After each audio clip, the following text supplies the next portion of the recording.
Eu, Simone e os filhos viemos de Niterói, viemos para cá para fixar residência e logo nos juntamos a um pequeno grupo quando estava nascendo a igreja, alguns irmãos, e foi assim. A Betânia não era dessa maneira como se conhece hoje, né? Mas sempre teve as características da igreja de hoje, uma igreja muito amorosa, um grupo muito que amava a comunhão, e aí fomos chegando e ficamos. Foi isso. Um amigo que a gente congregava na mesma igreja. E ele falou que tinha um local, né, uma igreja que estava se reunindo numa garagem. E aí nós fomos, o pastor na época, era o pastor da igreja que a gente frequentava, ia pregar nesse dia e nós fomos juntos, né? E aí, através disso, passou algum tempo, esse pastor, ele acabou vindo para a igreja. A igreja, ela era uma congregação de Japuíba e que estava se reunindo numa garagem. Logo depois eles adquiriram um local, né, para se reunir. E estava se preparando para formar uma igreja. E aí a gente veio, e a história é muito interessante. Eu acho muito interessante que as pessoas que nessa época estavam na igreja, que eram aqueles que buscaram a igreja, montar essa igreja, a maioria não estão mais. E eles têm o que me atraiu para esse lugar foi que eles tinham uma proposta de uma igreja diferente, de uma igreja que tivesse uma visão ampliada, uma visão de reino. Tinha uma proposta diferente daquilo que era muito tradicional das igrejas, de olhar para fora, de fazer um trabalho diferenciado. E o mais interessante que eu vejo, né, que aí eu vim para cá com esse pensamento, né? Com certeza, eu tenho a certeza disso, que Deus chamou, né? Deus preparou um povo. Algumas pessoas que vieram, cada uma de algumas cidades diferentes, igrejas diferentes, denominações até diferentes, e se reuniram nesse lugar, né? Que é onde o pessoal hoje carinhosamente chama de Betaninha, mas que foi onde foi formada a igreja Betânia. E foi muito, muito legal, né? Um começo bem árduo, mas também muito alegre. Cheguei na Betânia nova, jovem, ainda sou, é claro, mas cheguei com 23 anos na igreja. Caleb tinha apenas 2 anos e meio, Jacó, meu esposo, estava na faixa dos 33 anos. Chegamos bem novos, maturos, e ali na igreja a gente encontrou uma família. A gente pôde encontrar uma família e viver assim um novo tempo. Era o que a gente estava precisando, a gente encontrou na Igreja Batista Betânia. Então, a gente chegou na Betânia através do culto que começou na garagem, na subida do Boqueirão. A gente recebeu o convite porque estávamos casados de pouco tempo, estávamos morando em outro bairro. E aí o pessoal falou, agora a gente está se localizando como igreja na subida do Boqueirão, e nós começamos a assistir os cultos ali. E depois, dali da garagem, é que a gente foi para a famosa Betaninha, que era em frente ao lado do supermercado. Cheguei na Betânia, eu tinha uns 13, 14 anos, e eu vim com meus pais, né, com a minha família, nós viemos de morar em Rio Bonito. E assim começou a minha história aqui. Na verdade, eu nunca cheguei por minhas próprias pernas, porque eu era pequena. Então eu vim carregada, né? Eu cheguei com minha mãe. Eu não me lembro muito bem, mas ela disse que a gente foi a primeira vez, ainda era lá na garagem, mas eu não me lembro de ter ido. Eu só me lembro quando já era ali, onde a gente chama de Betaninha, né? Crescer na Betânia foi desafiador, porque a gente sempre foi muito criticado, porque o pastor sempre foi muito visionário. Então, a gente sempre sofreu, né?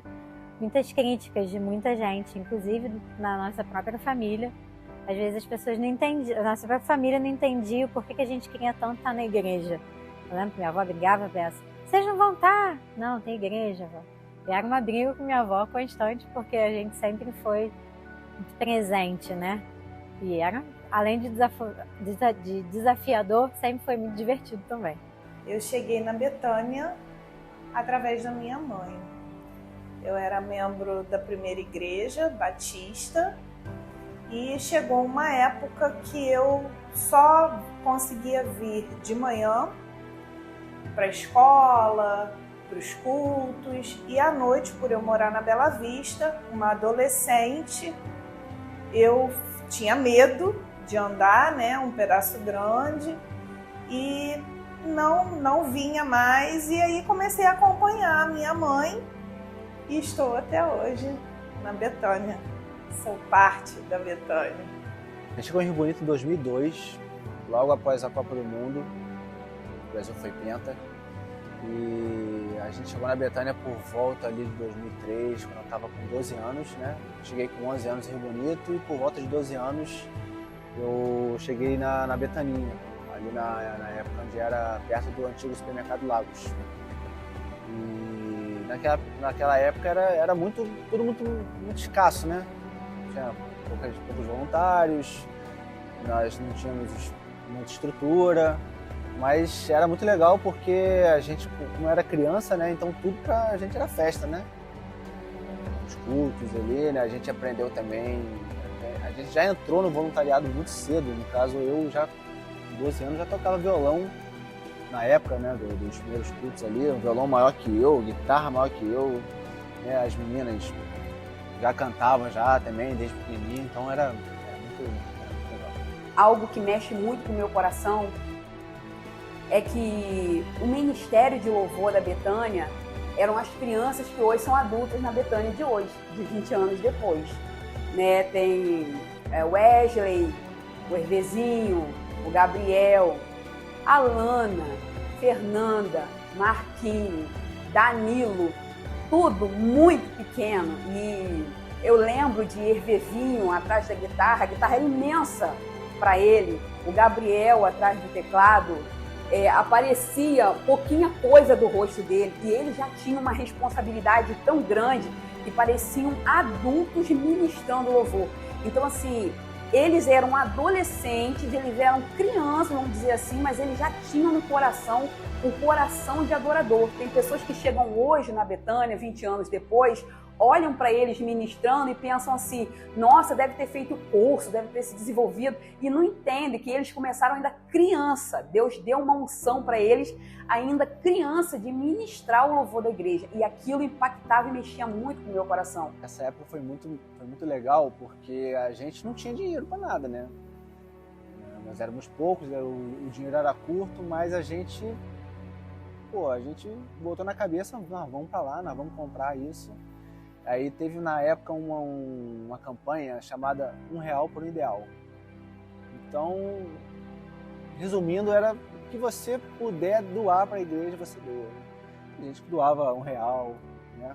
Pelo nome da campanha. Tem gente que doava, sei lá, a gente vendia manga, vendia fruta no posto de gasolina. Teve gente que até vendeu passarinho de campeonato aí, para poder dar o dinheiro para a igreja, assim, né? E com esse rateiozinho assim de cada um, a gente conseguiu, né, comprar o terreno aqui da Sede de Maio. Até pessoas que não faziam parte da história da igreja, não moravam em Rio Bonito, não sabiam nada da igreja, sabe? Pessoas que conheciam meu pai, ou então viu a igreja, não sei, ouviu falar da igreja de algum modo, pessoas doavam dinheiro também. Então essa quantia, assim, esse rateio que a gente conseguiu fazer, conseguiu dar uma entrada para comprar aqui o terreno da 7 de Maio, e com o tempo, né, a gente foi pagando e está aí hoje esse tempo bonitão. Foi um tempo de muitos desafios para a gente, e foi um tempo que nós precisamos exercitar muito a fé.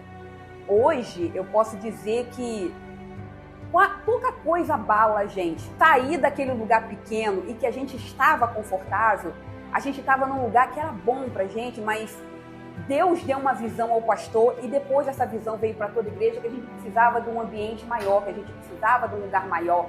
Então, assim, foi muito interessante, porque as pessoas começaram a vender as suas joias para poder dar de oferta. Nós fizemos brechóping, que era um brechó, mas só que mais evoluído. E ali a gente começava a vender roupa, vender os sapatos. Tinha ocasiões que as pessoas começaram a ofertar, gente que nem era da igreja começou a ofertar para a gente chegar aonde nós estamos hoje. Então, assim, foi um pulo, um avanço de muita fé. E nós só conseguimos chegar aqui, primeiro, por causa de Jesus e depois por causa do pastor, que sempre teve uma visão muito à frente do tempo dele. A minha história realmente se mistura muito com a história da igreja, porque eu fui crescendo dentro da igreja e à medida que a igreja também foi crescendo. É um turbilhão que passa na mente, no coração, porque foram muitos desafios, foram muitos dias de muitas alegrias, mas muitos dias de muito choro. E é uma honra, né, pra gente fazer parte. Eu vou te mostrar uma foto aqui, eu quero que você fale assim, qual é a sensação, qual memória isso te libera? Caraca! Isso aí foi algo muito lindo. É a imagem quando o primeiro culto da Betânia, onde ela é hoje, né? Foi um momento muito especial, porque comprar esse terreno foi um sonho, né? Fico até emocionada, porque a gente estava no local pequeno, né? Que não era nosso, e a gente ousou sonhar. Como que é ver a igreja desse jeito aqui agora, o que era, né? Você vem sendo, talvez você estava até aqui nesse culto, né? E ver agora a Betânia grande e almoçando vários. É muita emoção. É muito gostoso viver, relembrar. E a gente só tem a glorificar a Deus. Porque a Betânia, ela não nasceu no coração de um homem, como alguns há 20 anos atrás falaram, né? Mas a gente tinha essa convicção de que a Betânia tinha nascido no coração de Deus para fazer a diferença nesta cidade, em todos os lugares que ela tem chegado. E o pastor, que nem era pastor na época, né, da igreja, para escrever,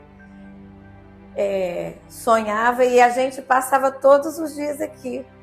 Várias pessoas, se você conversar com aquelas pessoas mais antigas, elas vão te dizer, a gente passava e falava assim, esse terreno podia ser nosso, esse terreno podia ser nosso. A gente orava, esse terreno vai ser nosso. E surgiu uma oportunidade de comprar esse terreno. Então a gente viveu sem ter o local, mas sonhando com ele, poderia ser. A gente fez várias campanhas lá na Betânia principal, né? R$1 por ideal, 1 mais 1 igual a multidão.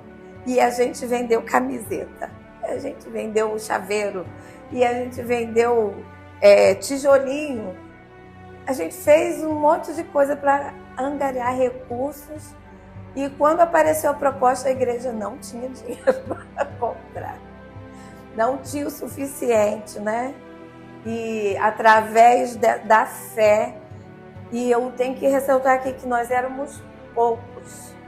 Pela foto, essa imagem que você me mostrou, éramos poucos. E eu tinha bastante visitantes, porque aquele povo inicial já tinha saído, já tinha ido para outro lugar, e ficou um grupo pequeno, que basicamente éramos alguns adultos, né? E os nossos filhos, as crianças. E mesmo assim, Deus honrou a fé. Foi uma semana de oração, a gente de joelho na igreja, de manhã até a noite orando, para levantar o recurso, e o recurso foi chegando, e esse dia foi muito especial, porque foi um marco, né, daquilo que Deus tinha de propósito para fazer, e foi fazendo. A gente ouviu muitas coisas, a gente ouvia muitas coisas, palavras para nos paralisar, de que a gente não ia conseguir chegar até ali, que a gente não ia conseguir pagar o terreno. A gente ouvia que nós seríamos envergonhados e que teríamos que voltar para o lugar que a gente saiu. Então isso era palavra que doía muito, mas que bom que a gente tem um pastor que ele não é levado por nenhum vento. É um pastor muito centrado, muito equilibrado e que ensinou a gente também a ter equilíbrio no momento de luta.